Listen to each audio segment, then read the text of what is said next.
Welcome back. Take a deep breath, leave the confusion behind because today we are turning another difficult topic into something simple. आज से हम class 10th chemistry का chapter 1 chemical reaction and equation start करने वाले हैं। ये chapter board exam के लिए काफ़ी इम्पॉर्टेंट है और इससे हर साल क्वेश्चन पूछे जाते हैं। आज की क्लास में हम introduction to change, physical and chemical change, characteristic of chemical reaction, ways to represent a chemical reaction और need of balancing chemical equation तक के कॉन्सेप्ट कवर करेंगे। साथ ही कुछ इम्पॉर्टेंट PYQs भी डिस्कस करेंगे। तो बिना टाइम वेस्ट किए चलिए चैप्टर को शुरू करते हैं। As you all know that science में बोर्ड एग्ज़ाम में हमारे 25 मार्क्स के क्वेश्चन केमिस्ट्री से पूछे जाते हैं, 25 मार्क्स के क्वेश्चन फिजिक्स से पूछे जाते हैं और 30 मार्क्स के क्वेश्चन हमारे बायोलॉजी से पूछे जाते हैं, जिसमें कि डायग्राम वगैरह सब कुछ आते हैं। डायग्राम बायोलॉजी और केमिस्ट्री फिजिक्स कहीं से भी आ सकता है, तो वो सारे चीज़ हमको कवर करना है। आज के इस वीडियो में हम लोग चैप्टर फर्स्ट केमिस्ट्री का शुरू कर रहे हैं। ये चैप्टर बहुत ही इम्पॉर्टेंट है और आगे आने वाले हर चैप्टर से इंटरकनेक्टेड है, तो इस चैप्टर को समझना बहुत ही ज़रूरी है। और इस चैप्टर को समझने से पहले हम छोटे छोटे कुछ और भी कॉन्सेप्ट को समझेंगे, तो पहले उनको समझ लेते हैं, उसके बाद चैप्टर को समझना शुरू करेंगे। तो सबसे पहले हम समझना स्टार्ट करेंगे कि एटम किसे कहते हैं, ठीक है। और उसके समझने के बाद हम लोग समझेंगे कि पहले जो अंडरस्टैंडिंग था एटम को लेकर के वो कुछ और था और अब वही अंडरस्टैंडिंग चेंज हो गया है और कुछ और हो गया है। तो चलिए हम समझते हैं कि एटम किसे कहते हैं। तो पहले माना जाता था कि एटम जो है वो एटम वर्ड सबसे पहले जॉन डाल्टन नाम के एक साइंटिस्ट थे, वो दिए थे सबसे पहले एटम वर्ड को 1803 के आसपास। तो वो ये एटम वर्ड कहाँ से दिए थे? तो ये एटम वर्ड वो एटमॉस नाम का एक वर्ड बहुत पहले से ही, जो कि डेमोक्राइटस 400 BC में दिए हुए थे, उससे लेकर के एटमॉस से लेकर के वो एटम दे दिए। क्या समझ रहे हैं कि एटमॉस नाम का वर्ड एक 400 BC में ही डेमोक्राइटिस नाम के व्यक्ति ने दे चुके थे। एटमॉस एक ग्रीक वर्ड है, ठीक है। तो जॉन डाल्टन जो हैं वो उसी ग्रीक वर्ड से अराउंड 1803 में एटमॉस से ही एटम नाम का वर्ड दिए, ठीक है। एटमॉस मतलब क्या होता था कि अनकटेबल या फिर इनडिविजिबल। अनकटेबल जिसको कि फर्दर और भी नहीं काटा जा सकता है, फर्दर और नहीं तोड़ा जा सकता है। यहाँ पे देखिए हम लिखे हुए भी हैं कि it means it is not made from anything and nothing can be smaller than an atmos or atom. तो एटमॉस मतलब यही होता ही था कि अनकटेबल और इनडिविजिबल। इसका मतलब ये कि उससे छोटा कुछ भी नहीं हो सकता है, उसको आगे फर्दर नहीं काटा जा सकता है, ठीक है। समझ रहे हैं मेरे बातों को? तो और वो एटमॉस भी, अब देखिए ये चीज़ हमारे इंडिया में ये कॉन्सेप्ट बहुत पहले ही दे चुका गया था। एक महर्षि कन्नड़ नाम के व्यक्ति थे जो कि 600 BC में इस सेम बात को बोले थे और उसका नाम दिए थे परमाणु। वो भी यही सेम बात को बोले थे कि ऐसा चीज़ जिसको कि फर्दर नहीं काटा जा सकता है, नहीं डिवाइड किया जा सकता है, सबसे छोटा चीज़ जो कि किसी चीज़ से मिलकर नहीं बना है, उसको बोलते हैं परमाणु। तो हमारे इंडिया के महर्षि कन्नड़ को एक बहुत ही मतलब प्राउड मोमेंट है ये चीज़ ना हम लोगों के लिए कि उन्होंने हमारे इंडिया में महर्षि कन्नड़ इस बात को बहुत पहले ही बोल चुके थे। आई थिंक आप लोग जो पहले का अंडरस्टैंडिंग था एटम को लेकर के वो समझ गए। अब मॉडर्न अंडरस्टैंडिंग क्या आया था एटम को लेके, उसको समझने का कोशिश करते हैं। बोलता है कि the modern definition of an atom is that it is the smallest unit of element that shows all the chemical properties of that element. Modern understanding ये आया कि एटम जो है वो सबसे स्मॉलेस्ट यूनिट है किसी एलिमेंट का, जो कि अब उस एलिमेंट का सारे केमिकल प्रॉपर्टीज़ को शो करता है। मतलब क्या कहना चाहता है ये पेंसिल है, तो लेट्स सपोज कि ये एक एलिमेंट है। Are you all getting me? तो ये एक एलिमेंट है। अब इसका सबसे छोटा टुकड़ा जो कि फर्दर नहीं डिवाइड किया जा सकता है, फर्दर उसको नहीं तोड़ा जा सकता है, इसका सबसे उस छोटे टुकड़े को ले लेंगे, सबसे स्मॉलेस्ट यूनिट को ले लेंगे। ठीक है, तो वो जो सबसे स्मॉलेस्ट यूनिट होगा ना, वो भी इस पेंसिल के सारे केमिकल प्रॉपर्टीज़ को शो करेगा, सारे केमिकल प्रॉपर्टीज़ को शो करेगा। तो उसी को बोलते हैं एटम। अब एटम इज़ डिविजिबल, फिर क्या आया कि एटम डिविजिबल है। एटम इज़ डिवाइडेड इनटू सब एटॉमिक पार्टिकल। एटम जो है वो सब एटॉमिक पार्टिकल में डिवाइड हो सकते हैं। पहले क्या था कि वो फर्दर डिवाइड हो ही नहीं सकता, उसके अंदर और कुछ है ही नहीं, वो किसी चीज़ से मिलके नहीं बना हुआ है। पहले ये चीज़ था, बट फिर क्या आया कि नहीं, एटम डिवाइड हो सकता है, वो सब एटॉमिक पार्टिकल में डिवाइड हो सकते हैं। न्यूक्लियस उसके अंदर प्रेजेंट होता है, एटम के सेंटर में न्यूक्लियस प्रेजेंट होता है। Proton positively charge particle and neutron neutral particles are at the centre of the atom. और एटम के सेंटर में प्रोटॉन जो पॉजिटिवली चार्ज पार्टिकल होता है और न्यूट्रॉन जो कि न्यूट्रल होता है, ना ही पॉजिटिवली ना ही निगेटिवली कोई चार्ज नहीं होते हैं, वो एटम के सेंटर में प्रेजेंट होते हैं। और इलेक्ट्रॉन जो कि निगेटिवली चार्ज पार्टिकल होता है, वो न्यूक्लियस के यहाँ पे मान लीजिए ये न्यूक्लियस है, तो उसके अगल बगल ऑर्बिट सेल बनाए हुए होते हैं, उसके गोल गोल घूमता है। समझ रहे हैं? तो यही चीज़ है, एक रिकैप है कि an element is a chemical substance that is made from same kind of atom. Element जो होता है वो एक तरह का केमिकल सब्सटेंस होता है जो कि एक ही तरह के एटम से मिलके बना होता है। समझ रहे हैं? मतलब यहाँ पे सिंपल एक चीज़ बताया हुआ है कि एलिमेंट क्या होता है। तो एलिमेंट एक तरह का केमिकल सब्सटेंस होता है जो कि सेम ही तरह के एटम से मिलके बना हुआ होता है। अब दूसरा हम लोग पढ़ेंगे कि atomic number and chemical symbol. Atomic number जो होता है उसको Z से रिप्रेजेंट किया जाता है। Atomic number is the number of proton present inside the nucleus of an atom. Atomic number किसको कहते हैं, उसका डिफिनेशन लिखा हुआ है कि एटॉमिक नंबर वो नंबर को कहते हैं, मान लीजिए एक एटम है, उसके न्यूक्लियस में जितना प्रोटॉन है, समझ रहे हैं, एक एटम है, उसके न्यूक्लियस में जितना प्रोटॉन है, उसके अंदर जितना भी प्रोटॉन प्रेजेंट है, मान लीजिए 15 प्रोटॉन प्रेजेंट है, तो उसका एटॉमिक नंबर 15 ही होगा। बोलता है it is a whole number quantity and it can never be in fraction or decimal.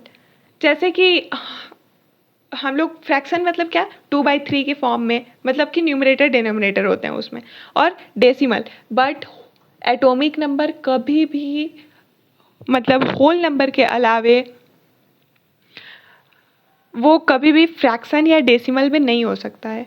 Whole number means क्या, all natural number including 0। Third है an atom is electrically neutral because there is no charge imbalance in positive or negative charge as number of proton is equal to number of electron. Electron negatively charge particle, proton positively charge particle. ठीक है, इसको एक idea भी है, P से positive होता है तो प्रोटॉन पॉजिटिवली और इलेक्ट्रॉन निगेटिवली। तो एटम जो होता है वो न्यूट्रल होता है, मतलब एटम न्यूट्रल होता है। तो न्यूट्रल होता है इट डजेंट मीन कि उसके ऊपर कोई चार्ज ही नहीं होते हैं, उसके ऊपर पॉजिटिव चार्ज और निगेटिव चार्ज दोनों होते हैं, बट वो न्यूट्रल इसलिए होता है क्योंकि उसके ऊपर जितने पॉजिटिव चार्ज होते हैं उतने ही निगेटिव चार्ज होते हैं। इट मीन्स कि अगर 15 प्रोटॉन है तो 15 ही इलेक्ट्रॉन है। ठीक है, तो दोनों इक्वल है, पॉजिटिवली चार्ज पार्टिकल्स भी 15 हैं, निगेटिवली चार्ज पार्टिकल्स भी 15 ही हैं। तो इसका मतलब ये है कि दोनों इक्वल नंबर में हैं, सेम है, इसके वजह से वो न्यूट्रल है। तो फिर एक क्वेश्चन आप सबके दिमाग में, मीन्स मेरे अकॉर्डिंग आप सबके दिमाग में एक क्वेश्चन आना चाहिए कि why atomic number is considered equal to the number of proton and not electron. Atomic number को क्या बोलते हैं, प्रोटॉन के नंबर के अकॉर्डिंग ही क्यों कंसीडर किया जाता है कि प्रोटॉन का नंबर जितना होगा उतना ही उसका एटॉमिक नंबर होगा। अभी हम आप लोगों को बताए ना कि अगर 15 प्रोटॉन प्रेजेंट है, पॉजिटिवली चार्ज पार्टिकल 15 है किसी एटम के अंदर, तो उसका एटॉमिक नंबर 15 ही होगा। तो ऐसा क्यों, जब उसके अंदर इलेक्ट्रॉन भी उतने ही है, प्रोटॉन भी उतने ही है, मतलब कि दोनों इक्वली है, तो फिर हम नंबर ऑफ इलेक्ट्रॉन के से उसको क्यों नहीं कंसीडर कर सकते हैं कि जितना एटॉमिक चार्ज होगा वो नंबर ऑफ इलेक्ट्रॉन जितना होगा उतना ही। हम ऐसा क्यों कंसीडर कर रहे हैं कि जितना पॉजिटिवली चार्ज पार्टिकल होगा उतना एटॉमिक नंबर होगा। ये एक क्वेश्चन हो सकता है ना कि why atomic number is considered equal to the number of proton and not electron. Electron से क्यों नहीं किया जा रहा है, प्रोटॉन से क्यों किया जा रहा है ना। तो ऐसा इसलिए कि हम ऐसा इसलिए इसको करते हैं, suppose if atomic number is equal to number of electrons, मतलब यहाँ पे हम एक केस बना रहे हैं। ऐसा आप लोग सपोज करिएगा कि अगर एटॉमिक नंबर इलेक्ट्रॉन के नंबर के बराबर होता तो atomic number will continuously change. आप सब जानते हैं कि इलेक्ट्रॉन लूज भी होता है, एक्सेप्ट भी किया जाता है, ठीक है। तो फिर तो एटॉमिक नंबर हमेशा चेंज होते रहता है ना, अगर इलेक्ट्रॉन के वो से हम उसको मानते तो an atom lose gain share electron to become stable. क्या होता है, स्टेबल होने के लिए एटम जो है वो इलेक्ट्रॉन को लूज भी करती है, गेन भी करती है, शेयर भी करती है, सब कुछ करती है। तो फिर अगर वो कोई एटम है उसमें 15 इलेक्ट्रॉन है और हम मानते हैं कि इलेक्ट्रॉन के बराबर ही एटॉमिक नंबर होता है, तो एटॉमिक नंबर भी 15 माना जाएगा। तो फिर वो एटम स्टेबल होने के लिए 3 इलेक्ट्रॉन लूज कर दी, सपोज कर रहे हैं, अभी हम केस बना रहे हैं। तो अगर वो स्टेबल होने के लिए 3 इलेक्ट्रॉन को लूज कर देती है तो फिर तो एटॉमिक नंबर भी चेंज होना चाहिए ना।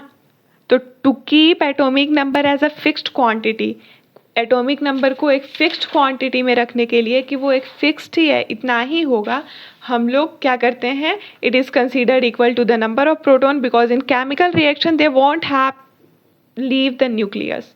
कहना ये है कि केमिकल रिएक्शन में प्रोटॉन कभी भी न्यूक्लियस को नहीं छोड़ते हैं, ठीक है।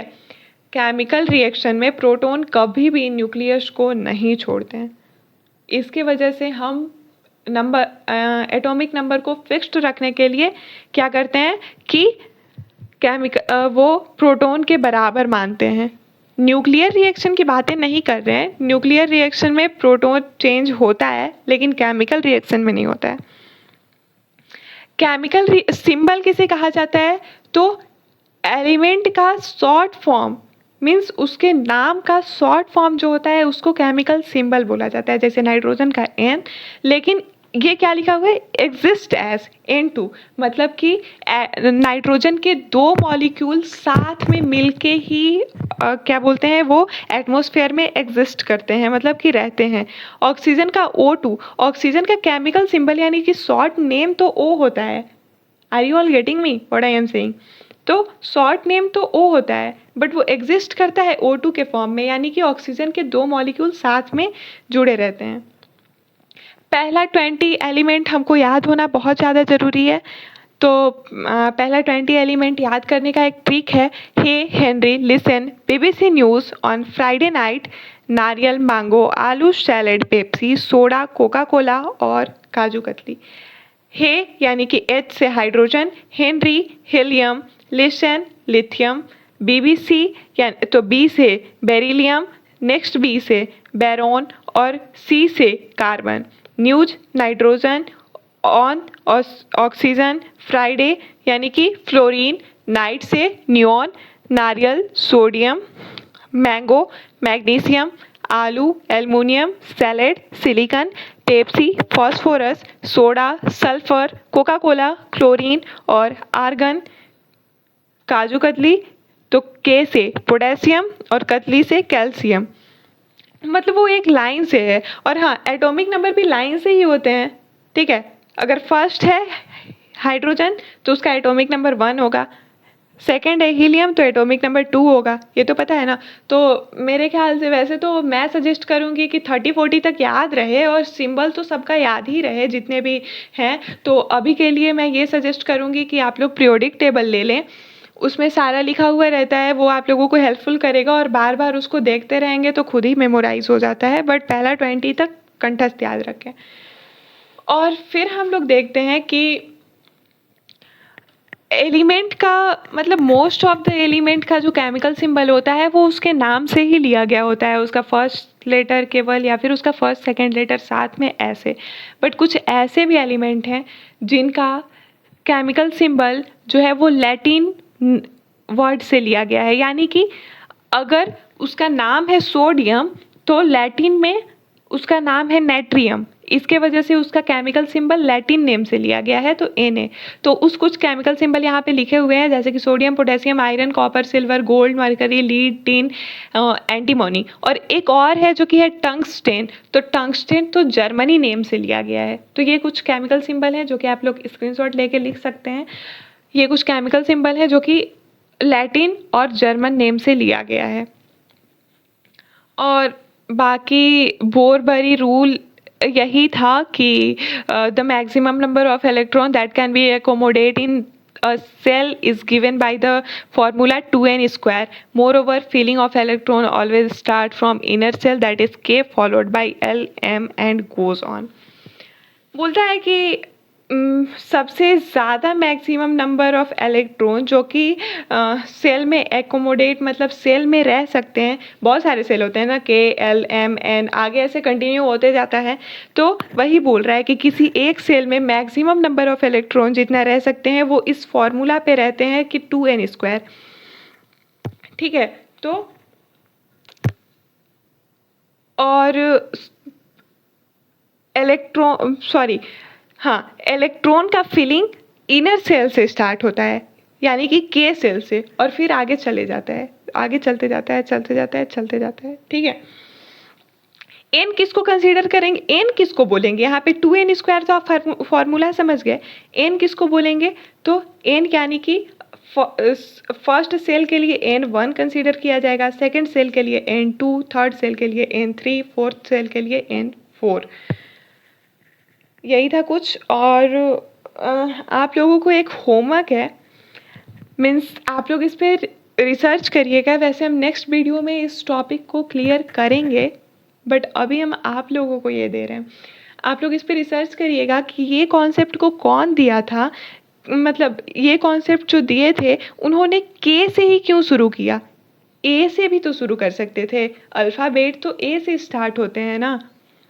टोटल हमारे पास 26 अल्फ़ाबेट हैं, तो वो तो ए से स्टार्ट होते हैं, ए से जेड तक जाते हैं। तो उन्होंने के से ही क्यों शुरू किया, वो तो ए से भी स्टार्ट कर सकते थे ना, फर्स्ट अल्फ़ाबेट लेटर से उनको स्टार्ट करना चाहिए था। तो वो फर्स्ट सेल का नाम के क्यों दिए और फिर उसके आगे क्यों ले जाने बोले। तो इस चीज़ के बारे में हम जानना चाहेंगे और आप लोग सर्च करके मुझे कमेंट में बताइएगा। वैसे हम नेक्स्ट टॉपिक में इसको क्लियर करेंगे। फिर बोलता है if the outermost shell valency shell, ठीक है, वैलेंस सेल सबसे आउटर मोस्ट सेल, ठीक है, कोई भी एटम का जो सबसे आउटर मोस्ट सेल होता है उसको बोलते हैं वैलेंस सेल। ठीक है, और हर एक वो को ऑर्बिट सेल, हर एक सेल को ऑर्बिट सेल इज के,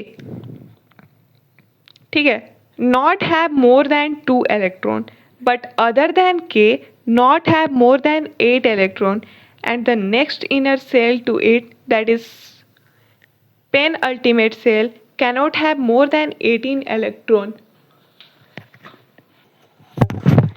तो इस पॉइंट में ये कहता है कि अगर किसी एटम का आउटर मोस्ट सेल जो है वो अगर के सेल है, के सेल मतलब कि क्या, फर्स्ट सेल, तो अगर उसका outermost shell first shell को ही मान लिया जाता है कि उसी में उसके पास उतने ही एटम है जितना कि फर्स्ट सेल में एकोमोडेट हो जाए, तो उसमें फर्स्ट सेल में 2 से ज़्यादा एटम कभी भी, 2 से ज़्यादा इलेक्ट्रॉन कभी भी नहीं आ सकते।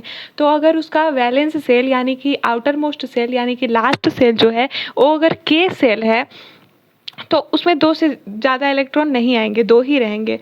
लेकिन अगर के अलावा कोई सेल है, समझ रहे हो बात को, अगर के अलावा है, उसके आगे वाला है एल, एम, एन, ओ, पी, ये सब है, ठीक है, तो उसमें उसके आउटर मोस्ट सेल में 8 इलेक्ट्रॉन से ज़्यादा नहीं होंगे। और पेन अल्टीमेट सेल क्या होता है, पेन अल्टीमेट सेल क्या होता है समझते हो, तो ये समझो कि ये सबसे आउटर मोस्ट सेल है, तो ये है वैलेंस सेल, ठीक है। तो ये वाले वैलेंस सेल में 8 इलेक्ट्रॉन से ज़्यादा इलेक्ट्रॉन नहीं होते हैं, हो सकते हैं। और ये के सेल क्या है, इनर मोस्ट सेल है। अगर के ही सेल आउटर मोस्ट सेल है तो इसमें 2 इलेक्ट्रॉन से ज़्यादा नहीं आएंगे। और पेन अल्टीमेट सेल किसको बोलते हैं, तो वैलेंस सेल के जस्ट अंदर वाला सेल जो होता है ना, यानी कि ये वाला, इसको बोलते हैं पेन अल्टीमेट सेल। तो पेन अल्टीमेट सेल में 18 इलेक्ट्रॉन से ज़्यादा नहीं आएंगे। मुझे लगता है आप लोग इतना समझ गए होंगे। और बाकी आगे चैप्टर में भी समझा सकते हैं, बट हाँ यहाँ पे समझ सकते हैं कि right electronic configuration shell based off argon. Argon का इलेक्ट्रॉनिक कॉन्फ़िगरेशन लिखना है। एक चीज़ याद रखिएगा, मुझे कभी भी, हाँ पहले इलेक्ट्रॉनिक कॉन्फ़िगरेशन देख लेते हैं। तो पहले हमको याद करना पड़ेगा कि आर्गन का एटॉमिक नंबर कितना होता है। तो उसका जितना एटॉमिक नंबर होगा उतना ही उसमें नंबर ऑफ प्रोटॉन होंगे, नंबर ऑफ इलेक्ट्रॉन होंगे। उसका जितना नंबर ऑफ प्रोटॉन होगा उतना ही उसका एटॉमिक नंबर होगा और उतना ही नंबर ऑफ इलेक्ट्रॉन उसमें होंगे। तो अगर 18 है एटॉमिक नंबर, ठीक है, तो हम इसका इलेक्ट्रॉनिक कॉन्फ़िगरेशन आप लोगों को लिखने बोले, तो फर्स्ट सेल में क्या है, 2 से ज़्यादा नहीं रह सकता है। और 2n² का फॉर्मूला लगा करके आप लोग इसको लिख सकते हैं, ठीक है। तो आपको याद करना पड़ेगा कि फर्स्ट सेल में कितना वो आता है, सेकंड सेल में कितना, और याद नहीं रहेगा तो फिर फॉर्मूला याद होना चाहिए और उससे कर लेंगे। और भी यहाँ पे कुछ एलिमेंट का लिखा हुआ है, एटॉमिक नंबर लिखा हुआ है, नंबर ऑफ इलेक्ट्रॉन, और फिर उसका इलेक्ट्रॉनिक कॉन्फ़िगरेशन लिख चुके हैं। फिर वैलेंसी किसको कहते हैं, तो valency is a number which mean the number of electron lost gain shared by an atom of an element. एक एलिमेंट के एटम के द्वारा जितना नंबर, मतलब कि इलेक्ट्रॉन का जितना नंबर लॉस किया गया या फिर गेन किया गया या फिर दिया गया, उसी को बोलते हैं वैलेंसी। तो अगर आउटर मोस्ट सेल में, किसी भी एटम के आउटर मोस्ट सेल में अगर 1 2 3 4 इलेक्ट्रॉन है तो फिर वैलेंसी भी उसका 1 2 3 4 ही होगा। लेकिन अगर आउटर मोस्ट सेल में 5 6 एंड 7 इलेक्ट्रॉन है तब उसका वैलेंसी क्या होगा, 8 - 5 8 - 6 एंड 8 - 7। नोबल गैस का वैलेंसी 0 होता है। क्या वो ना ही लॉस करता है, ना ही गेन करता है, और ना ही शेयर करता है इलेक्ट्रॉन को। नोबल गैस है helium, neon, argon, krypton, xenon और रेडॉन। मुझे लगता है आप सब क्लियर हो गया होगा आप लोगों को। 8 से हम क्यों माइनस कर रहे हैं इसको, ये कन्फ्यूज़न नहीं आ सकता है। ये कन्फ्यूज़न तो आ सकता है ना माइंड में कि हम इसको 8 से क्यों माइनस कर रहे हैं। आउटर मोस्ट सेल में अगर 5 6 और 7 इलेक्ट्रॉन है तो हम उसको 8 से क्यों माइनस कर रहे हैं, तो वो इसलिए कर रहे हैं क्योंकि हमारे आउटर मोस्ट सेल में 8 से ज़्यादा नंबर ऑफ इलेक्ट्रॉन नहीं हो सकते हैं। अभी तो रूल पढ़ाए ना हम।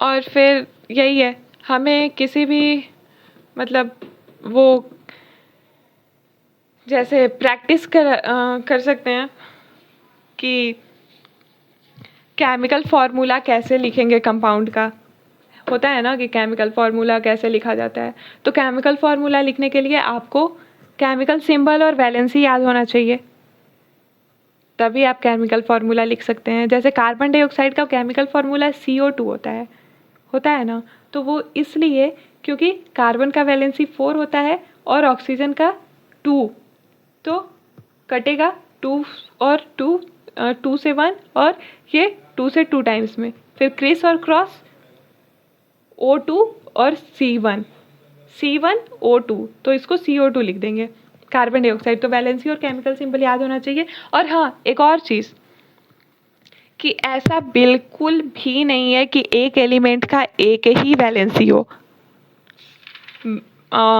उससे ज़्यादा भी वैलेंसी होते हैं। अब हम लोग बढ़ते हैं अपने चैप्टर की ओर। बहुत ज़्यादा बेसिक बातें कर लिए। अब हमारे चैप्टर का सबसे फर्स्ट टॉपिक जो हम लोग पढ़ें, चैप्टर क्या है, केमिकल रिएक्शन एंड इक्वेशन। तो फर्स्ट टॉपिक जो हम लोग पढ़ने वाले हैं, आज हम लोग ज़्यादा नहीं पढ़ेंगे, इसके कुछ टॉपिक को भी कवर करेंगे। पहला हमारा टॉपिक है इंट्रोडक्शन टू चेंज। तो इंट्रोडक्शन टू चेंज में a process in which the final state of the substance is different from its initial state और original state is known as change.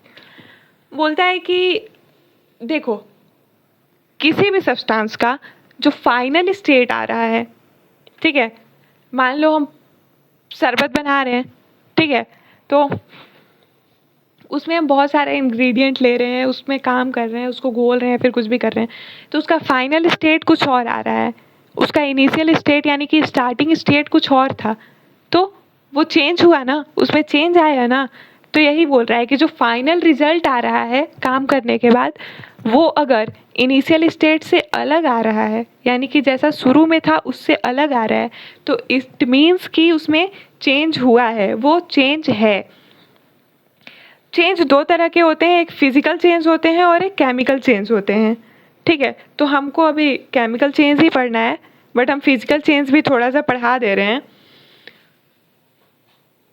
Change के basis पे ये दो मतलब composition होते हैं कि फिजिकल और केमिकल। तो पहले हम थोड़ा सा फिजिकल चेंज के बारे में भी जान लेते हैं कि उसके केमिकल कंपोजिशन में कोई भी चेंज नहीं आता है।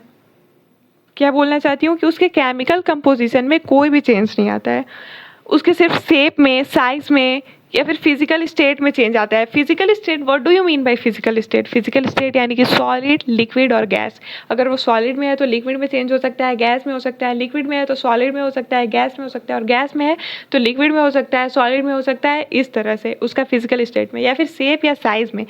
फॉर एग्जाम्पल, अगर मैं एक पेपर लेती हूँ और उसको कट कर देती हूँ, ठीक है, बहुत सारे पीसेस में, छोटे छोटे, मान लो एक पेपर के 100 पीस कर दिए, तो उसमें कुछ हुआ नहीं, सिर्फ और सिर्फ वो अभी भी पेपर ही है, बट उसका बहुत ज़्यादा ही शेप चेंज हो चुका है, तो उसको हम बोलेंगे कि फिजिकल चेंज है। Melting of ice cube. Melting of ice cube मतलब क्या कि आइस का गोला है, फ्रीज में जमाए, पानी रखे, फ्रीज में बर्फ जम गया, तो पहले तो ये भी हम बोल सकते हैं कि फ्रीजिंग ऑफ आइस क्यूब हुआ, तो उसका भी फिजिकल चेंज ही हुआ, लिक्विड टू सॉलिड में ट्रांसफॉर्म हुआ। और मेल्टिंग ऑफ आइस क्यूब यानी कि सॉलिड टू लिक्विड में आ रहा है, तो वो फिजिकल चेंज। इसमें केमिकल कंपोजिशन चेंज नहीं हो रहा है ना, सिर्फ और सिर्फ क्या चेंज हो रहा है? फिजिकल स्टेट चेंज हो रहे हैं, शेप साइज चेंज हो रहे हैं। तो अब हम अपने सिलेबस वाले पार्ट पे आते हैं, जो कि है केमिकल चेंज। केमिकल कंपोजिशन उसमें चेंज होते हैं, उसमें शेप, साइज, फिजिकल स्टेट भी चेंज हो सकते हैं। ऐसा नहीं है कि सिर्फ और सिर्फ केमिकल कंपोजिशन ही चेंज होगा, केमिकल कंपोजिशन तो चेंज होगा ही होगा, उसके साथ साथ शेप, साइज, फिजिकल स्टेट सब कुछ चेंज होंगे। एग्जाम्पल के लिए है बर्निंग ऑफ पेपर। एक कागज़ लेते हैं, उसको हवा में प्रेजेंट ऑक्सीजन जो कि 20.95% प्रेजेंट है, तो हवा में प्रेजेंट ऑक्सीजन के प्रेजेंस में उसको बर्न करते हैं, यानी कि जलाते हैं, तो निकलता क्या है? कुछ और निकलता है, यानी कि इनिशियल स्टेट क्या था? पेपर था, बट निकलता क्या है? एस और गैसेस। क्या निकलते हैं? एस और गैसेस, यानी कि राख। राख आप लोग जानते होंगे, तो वो और हवा और हीट और लाइट। जब हम उसको जलाते हैं तो क्या हीट भी निकलता है ना, और लाइट भी निकलता है, तो वही। तो एस और गैसेस जो निकल रहे हैं वो नए सब्सटेंस यानी कि नई चीज़ निकल रही है, उसकी फाइनल स्टेट कुछ और है, उसका केमिकल कंपोजिशन चेंज हो गया, इसके वजह से न्यू सब्सटेंस फॉर्म हुआ। The process of chemical change is called a chemical reaction. और हमको क्या, हमारा चैप्टर का क्या नाम है? Chemical reaction and equation. First क्या है? Chemical reaction. तो जो प्रोसेस में केमिकल चेंज होते हैं उसी को हम बोलते हैं केमिकल रिएक्शन, ठीक है। अब एक फन एक्टिविटी है, वो आप लोग ऐसा कर सकते हैं कि उसमें आप सब मेरे ख्याल से वो नींबू वाला शरबत सब लोग गर्मी में पीता है, और अभी गर्मी का दिन भी चल रहा है, तो उससे एक एक्टिविटी हो सकता है, जैसे नींबू हम काटे, तो उसमें हम क्या किए? उसमें केमिकल कंपोजिशन में चेंज आया? बिल्कुल भी नहीं आया, फिजिकल स्टेट में चेंज आया। फिर हम नींबू को जो काटे थे उसको हम स्क्वीज़ कर दिए, यानी कि निचोड़ दिए, ठीक है। तो अब हम उसको निचोड़े तब भी नींबू का शेप ही चेंज हुआ है सिर्फ और सिर्फ, उससे ज़्यादा कुछ नहीं हुआ है। तो केमिकल कंपोजिशन में कोई चेंज नहीं आया है, सिर्फ और सिर्फ फिजिकल स्टेट में चेंज आया है। और adding sugar and salt to water, जब हम पानी में और चीनी और नमक डालेंगे तो भी सिर्फ और सिर्फ केमिकल कंपोजिशन में चेंज आ रहा है। क्या में? Chemical composition, sorry, chemical composition में कोई भी चेंज नहीं आ रहा है, सिर्फ और सिर्फ फिजिकल चेंज हो रहे हैं उसमें, ठीक है। लेकिन जो लास्ट में जो ड्रिंक बन रहा है उसमें केमिकल कंपोजिशन में चेंज आ जा रहा है। इनिशियल स्टेट उसका कुछ और था और फाइनल स्टेट कुछ और बन रहा है, तो उसको बोलते हैं केमिकल रिएक्शन।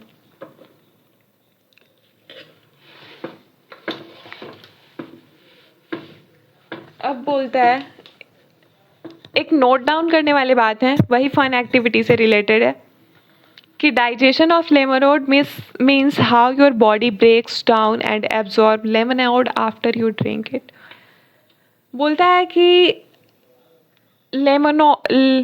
लेमोनेड, इसका डाइजेशन मतलब ये होता है कि तुम्हारे बॉडी किस तरह से लेमोनेड को जब तुम पिए उसके बाद किस तरह से उसको ब्रेक कर रहा है, किस तरह से एब्जॉर्ब कर रहा है, उसी को बोलते हैं डाइजेशन ऑफ लेमोनेड।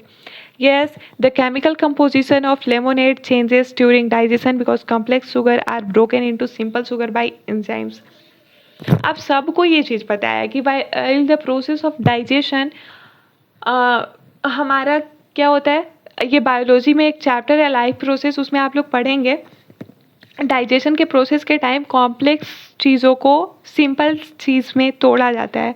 तो वही बोल रहा है कि डाइजेशन ऑफ लेमोनोड यही बोलता है कि लेमोनेड पीने के बाद तुम्हारी बॉडी उसे किस तरह से ब्रेक डाउन कर रही है, किस तरह से एब्जॉर्व कर रही है, उसी को बोलते हैं। और हाँ, ऑब्वियस सा बात है कि उस टाइम पे केमिकल कंपोजिशन लेमोनेड का चेंज होगा डाइजेशन के टाइम पे, बिकॉज डाइजेशन में वही होता है ना कि एंजाइम की मदद से कॉम्प्लेक्स शुगर को सिंपल शुगर में तोड़ा जाता है। एक ये भी वो है, इसको आगे हम लोग करेंगे, ये एक एक्टिविटी है, आगे करेंगे, बट यहाँ पे अभी बस हम थोड़ा सा ये समझाने के लिए कर रहे हैं कि उसमें केमिकल चेंज आते हैं। मैग्नीशियम रिबन आप लोगों के स्कूल में लेबोरेटरी में ये कराया भी जाएगा, आई होप सो, मतलब कराया जाना चाहिए। तो मैग्नीशियम रिबन जो होता है उसको हम लोग जलाएंगे, ठीक है, उसको जलाएंगे। तो पहले मैग्नीशियम रिबन को अगर हम कट करते हैं तो अगर इतना बड़ा इस पेंसिल के जितना अगर वो बड़ा है और उसको हम इसके हाफ तक कट कर दिए, ठीक है, तो उसमें फिजिकल चेंज आया है सिर्फ। लेकिन अगर उसी मैग्नीशियम रिबन को ऑक्सीजन के प्रेजेंस में, जो एयर में एटमॉस्फेयर में प्रेजेंस ऑक्सीजन में हम जलाएंगे तो मैग्नीशियम ऑक्साइड और हीट और लाइट प्रोड्यूस होता है। मैग्नीशियम ऑक्साइड एक वाइट कलर का पाउडर की तरह गिरता है। तो उसमें क्या होता है, केमिकल कंपोजिशन चेंज होते हैं, इनिशियल स्टेट कुछ और फाइनल स्टेट कुछ और हो जाते हैं। तो उसी को हम बोलते हैं कि हमारा केमिकल चेंज आया है। अब है एक क्वेश्चन है सीबीएसई ऑफिशियल की तरफ से, which of the following is necessary condition for all chemical reaction. मतलब सारे केमिकल रिएक्शन जितने भी होते हैं उसमें इसमें से कौन सा नेसेसरी कंडीशन है। The reactant should be in the same state. Reaction क्या बोलते हैं, रिएक्टेंट। तो आप लोगों को क्या लगता है कि किसी भी रिएक्शन को, किसी भी केमिकल रिएक्शन को कराने के लिए सिर्फ और सिर्फ एक या दो रिएक्टेंट होते हैं? तो बिल्कुल भी गलत है। There will be many and many reactant can be. Okay, मैं ऐसा नहीं बोल रही हूँ कि होते हैं, बट हो सकते हैं। तो बोलता है कि जितने भी रिएक्टेंट होते हैं सब सेम स्टेट में होने चाहिए, तो बिल्कुल नहीं। यहाँ पे एक आपके सामने एक एग्जांपल है, मैग्नीशियम क्या है, सॉलिड स्टेट में है, बट ऑक्सीजन क्या है, गैसियस स्टेट में है। तो ये तो बिल्कुल भी गलत है।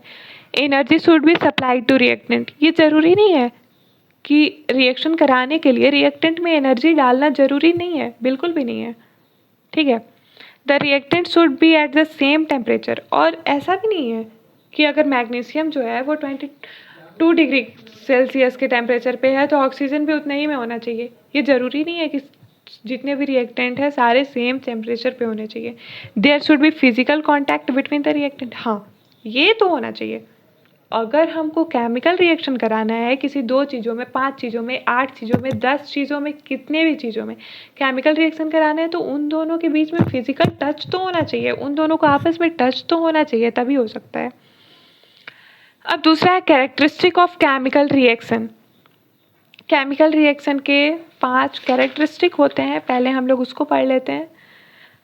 Indicators that help us to identify whether a chemical reaction has occurred or not. Characteristic मतलब what do you know? इसका कहने का मतलब ये है कि अगर फिजिकल चेंज हो रहा है तो किस चीज़ को देख के आप पता कर पाएंगे कि वहाँ पे फिजिकल चेंज हो रहा है, ये कहना चाहता है या फिर पूछना चाहता है। तो वही 5 इंडिकेटर के बारे में अभी हम पढ़ने जा रहे हैं जो कि हमको किसी भी केमिकल रिएक्शन में मदद करेंगे कि केमिकल रिएक्शन हुआ है कि नहीं हुआ है ये जानने में। तो चलिए पढ़ते हैं। पहला चेंज इन कलर, ठीक है, क्या है? Change in colour. Chemical reaction होते हैं तो कलर चेंज हो सकते हैं। Formation of precipitate. प्रेसिपिटेट क्या होता है? Insoluble solid. क्या होता है?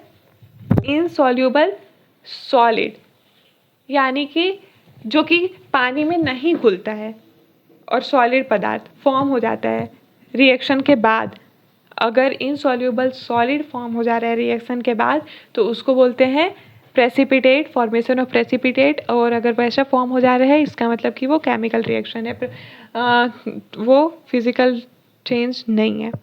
एग्जाम्पल है बेरियम क्लोराइड और सोडियम सल्फेट का हम सॉल्यूशन लेंगे जो कि दोनों कलरलेस सॉल्यूशन होता है, और दोनों को जब हम मिक्स करेंगे तो बेरियम सल्फेट जो है वो वाइट इनसॉल्यूबल सॉलिड, ये बेरियम सल्फेट प्रेसिपिटेट फॉर्म हो जाएगा और सोडियम क्लोराइड कलरलेस सॉल्यूशन निकल जाएगा। इवोल्यूशन ऑफ गैस, यानी कि गैस का इवॉल्व होना। इट मीन्स द रिलीज और formation of a gas during a chemical reaction. It is usually observed as bubble, fizzing और a change in smell. Evolution of gas के लिए बता रहा है कि मतलब किसी भी केमिकल रिएक्शन के दौरान अगर गैस रिलीज हो रहा है, गैस फॉर्म हो रहा है, ठीक है, तो उसको हम लोग बोलते हैं, तब भी हम बोलेंगे कि केमिकल रिएक्शन हो रहा है।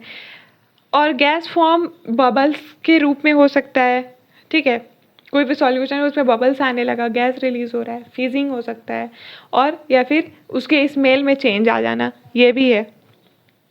अब physical state, it doesn't mean कि जो फिजिकल स्टेट में अगर चेंज आ रहा है तो वो सिर्फ और सिर्फ फिजिकल चेंज है। केमिकल चेंज में भी फिजिकल स्टेट में चेंजेस होते हैं, जैसे कि कार्बन प्लस ऑक्सीजन मिक्स होता है, जो कि कार्बन है सॉलिड और ऑक्सीजन है गैस, तो कार्बन डाइऑक्साइड फॉर्म होता है जो कि है गैस, हीट और लाइट एनर्जी रिलीज होती है, तो वो गैस का फॉर्मेशन हो रहा है। तो ये भी तो सिर्फ और सिर्फ फिजिकल स्टेट में ही चेंजेस आ रहे हैं ना, बट ये क्या है? केमिकल चेंज है। दूसरा है चेंज इन टेम्परेचर। टेम्परेचर में भी चेंज हो सकता है। अगर टेम्परेचर चेंज हो रहा है उस केमिकल रिएक्शन के दौरान, इट मीन्स अगर किसी भी रिएक्शन के दौरान केमिकल चेंज हो रहा है, इट मीन्स कि वो केमिकल रिएक्शन है। पहला है एक्सोथर्मिक, तो energy released generally in the form of heat, temperature of immediate surrounding increase. Exothermic मतलब एक्सो यानी कि एग्जिट, तो एक्सोथर्मिक में एनर्जी मोस्टली मतलब रिलीज होता है generally in the form of heat. Exothermic में एनर्जी रिलीज ही होता है generally in the form of heat, मतलब कहने का मतलब है कि हीट के फॉर्म में जनरली रिलीज होता है हीट के फॉर्म में, बट इट डजेंट मीन कि एनर्जी सिर्फ और सिर्फ हीट के फॉर्म में ही रिलीज होगा, उसके अलावे भी रिलीज हो सकता है, उसके अलावा भी किसी फॉर्म में रिलीज हो सकता है, बट जनरली हीट के फॉर्म में रिलीज होता है। और जब एक्सोथर्मिक रिएक्शन होता है, जब एनर्जी रिलीज होती है, तो जहाँ पे वो रिएक्शन हो रहा है उसके आसपास की जगह में वहाँ का टेम्परेचर इंक्रीज हो जाता है, यानी कि बढ़ जाता है। अब है एंडोथर्मिक। एंडो यानी क्या? एंटर, एन यानी एंटर, एंटर, समझ रहे हैं? ये एक ट्रिक है, एंडो एंटर।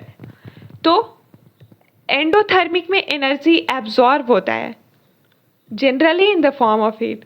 बाकी किसी फॉर्म में भी एनर्जी एब्जॉर्ब हो सकता है, बट जनरली वो हीट के फॉर्म में एब्जॉर्ब होता है। तो जब एक कंडीशन है, यहाँ पे केमिकल रिएक्शन हो रहा है, हीट के फॉर्म में वो एनर्जी को एब्जॉर्व कर रहा है अपने अंदर उस रिएक्शन को करने के लिए, तो उसको एंडोथर्मिक बोलते हैं। तो ऑब्वियस सा बात है, वो हीट के फॉर्म में एनर्जी को एब्जॉर्व कर रहा है, तो उसके आसपास के सराउंडिंग के जो टेम्परेचर होंगे वो डिक्रीज ही होगा, है ना। अब एक्सोथर्मिक में एक और चीज़ है, एक चीज़ हमेशा याद रखिएगा, कोई भी रिएक्शन को देख के ये मत बोल देना डायरेक्ट कि वो एक्सोथर्मिक है एंडोथर्मिक है, ये ऐसे नहीं बोल सकते, क्योंकि बहुत सारे रिएक्शन ऐसे होते हैं जिनमें एनर्जी दिया जाता है बट इंस्टीड वो एक्सोथर्मिक होते हैं। अब पूछो ऐसा क्यों, तो ऐसा इसलिए क्योंकि जितने अमाउंट में उसमें एनर्जी दिया जा रहा है उससे कई ज़्यादा अमाउंट में वो एनर्जी को रिलीज़ कर देते हैं। अगर 23 डिग्री टेम्परेचर उसमें एनर्जी दिया गया, तो वो अगर 40 रिलीज़ कर दे रहा है, उससे ज़्यादा कर दे रहा है, तो ऑब्वियस सा बात है कि वो एक्सोथर्मिक रिएक्शन ही होगा। अब एग्जाम्पल देख लेते हैं हम लोग। एक्सोथर्मिक रिएक्शन का एग्जाम्पल है burning of natural gas, hydrogen gas etcetera, जैसे कि respiration, decomposition of vegetable matter into compost, rusting of iron. मतलब ये सारे जितने भी एग्जाम्पल दिए हुए हैं, इन सब चीज़ों में एनर्जी रिलीज़ होता है, ठीक है। रेस्पिरेशन आप लोग इसको समझेंगे, या फिर डिकम्पोजिशन वगैरह ये बायोलॉजी का टॉपिक है। रस्टिंग ऑफ आयरन तो हम अभी पढ़ेंगे, इसी में पढ़ेंगे, इसी चैप्टर में। बट हाँ, रेस्पिरेशन की बायोलॉजी के फर्स्ट चैप्टर में, लाइफ प्रोसेस वाले चैप्टर में हम लोग समझेंगे।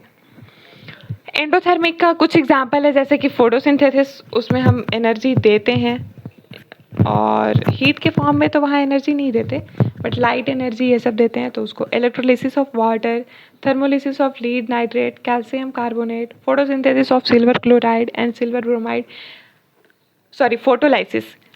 अभी हम लोग इसी चैप्टर में आगे पढ़ेंगे कि थर्मोलाइसिस, फोटोलाइसिस किसको बोलते हैं, इलेक्ट्रोलाइसिस किसको बोलते हैं, तो वहाँ पे क्लियर हो जाएगा। अभी के लिए सिर्फ और सिर्फ एग्जाम्पल देखो, और फोटोसिंथेसिस वाला पार्ट बायोलॉजी में पढ़ेंगे, तो वहाँ पे हम लोग अच्छे से समझ लेंगे। वहाँ पे हम इस चीज़ को पॉइंट करेंगे कि वहाँ पे कि एंडोथर्मिक टाइम फोटोसिंथेसिस का एक एग्जाम्पल आया था, तो वो उसको एंडोथर्मिक में क्यों कंसीडर कर रहे हैं, ठीक है।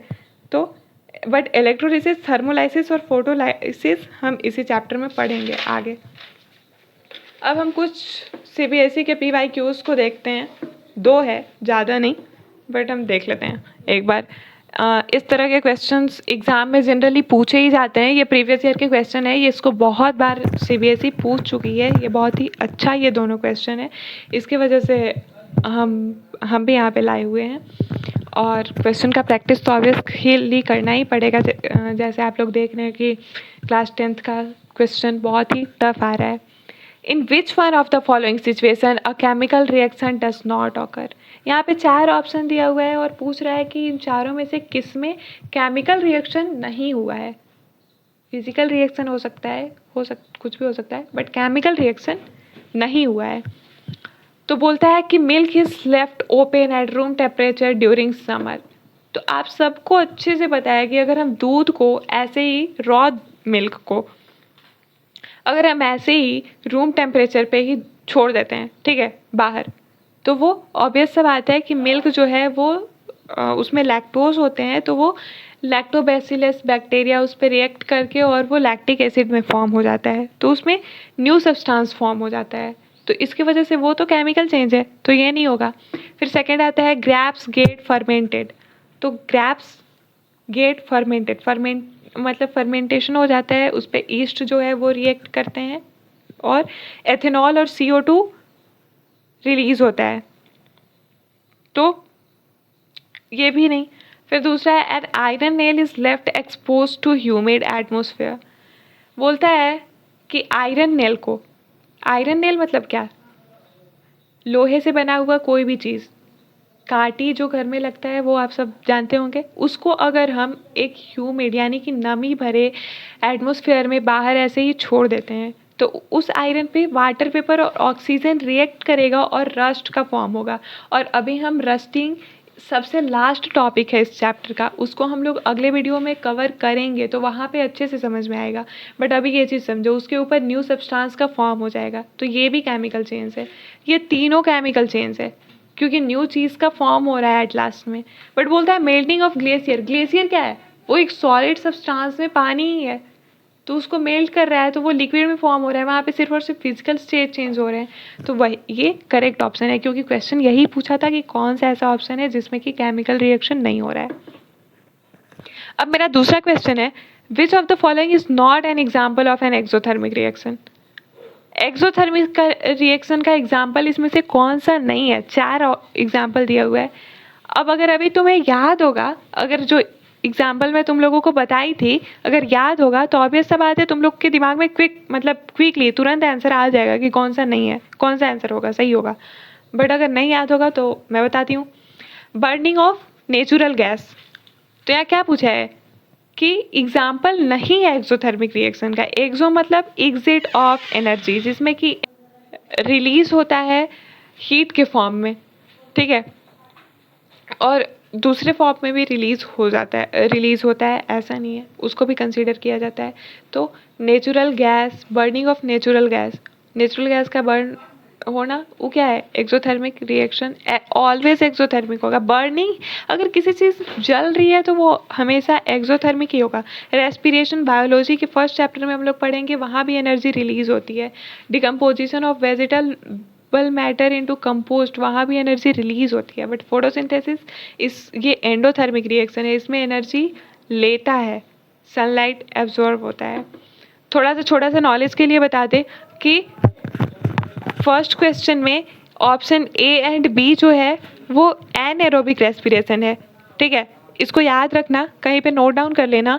हम इसको भी बायोलॉजी के फर्स्ट चैप्टर में पढ़ेंगे, इसीलिए मैं बोली कि ये बहुत ही ज़्यादा इंटरकनेक्टेड चैप्टर है। वहाँ पे हम लोग पढ़ेंगे ये एक एनएरोबिक रेस्पिरेशन है, मतलब कि ऐसा रेस्पिरेशन जो कि मतलब ऑक्सीजन के एब्सेंस में या फिर ऑक्सीजन के कमी में वो होता है, प्लेस करता है, यानी कि उस टाइम होता है, उसको बोलते हैं एनएरोबिक रेस्पिरेशन। तो सॉरी स्टूडेंट, आज मैं सोची थी कि 2 टॉपिक और कवर करूँगी, बट उस 2 टॉपिक को नेक्स्ट वीडियो में हम लोग कवर करेंगे। इस पूरे चैप्टर के लिए अप्रॉक्स 4 to 5 वीडियो हम लेंगे। छोटा वीडियो होगा तो ज़्यादा इंटरेस्टिंग होगा। ज़्यादा लॉन्ग वीडियो एक बार में देखना भी पॉसिबल नहीं है और उतना समझना भी पॉसिबल नहीं है, इसलिए बाकी जो 2 टॉपिक मैं सोची थी आज की वीडियो में कवर करूँगी उसको मैं अगले वीडियो में कवर कर लूँगी, और लेफ़्ट ओवर टॉपिक भी हम लोग अगले वीडियो में कवर करेंगे। आज के लिए एक छोटी सी बात जो मैं आप लोगों से कहना चाहूँगी, इसको याद रखना कि विद्या ददाति विनयम विनयाद यादि पात्रताम। इसका मतलब ये है कि विद्या यानी कि नॉलेज हमें विनम्र बनाती है और विनम्रता हमें सफलता के लायक बनाती है।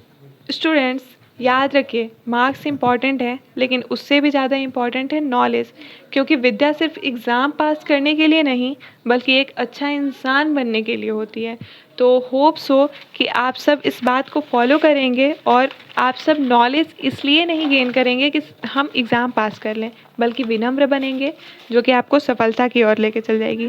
सो स्टूडेंट, आज की क्लास में हम चैप्टर 1 के इम्पॉर्टेंट कॉन्सेप्ट को डिटेल में समझे हैं। हम लोग बेसिक कॉन्सेप्ट को भी कवर करने लगे थोड़ा अच्छे से, इसके वजह से हम लोगों को लेट हो गया, और कुछ PYQs भी सॉल्व किए हैं, तो आप लोग इसको रिवाइज़ करिएगा। और अगर आपको वीडियो हेल्पफुल लगी हो तो वीडियो को लाइक करिए, चैनल को सब्सक्राइब करिए और अपने फ्रेंड्स के साथ शेयर करिए। इस चैप्टर का रिमेनिंग पार्ट हम नेक्स्ट वीडियो में और कमिंग वीडियो में कंटिन्यू करेंगे, जहां हम और भी इम्पॉर्टेंट कॉन्सेप्ट और क्वेश्चन डिस्कस करेंगे। Thank you for watching. Till then keep learning and keep practicing. Your hard work today will thank you tomorrow.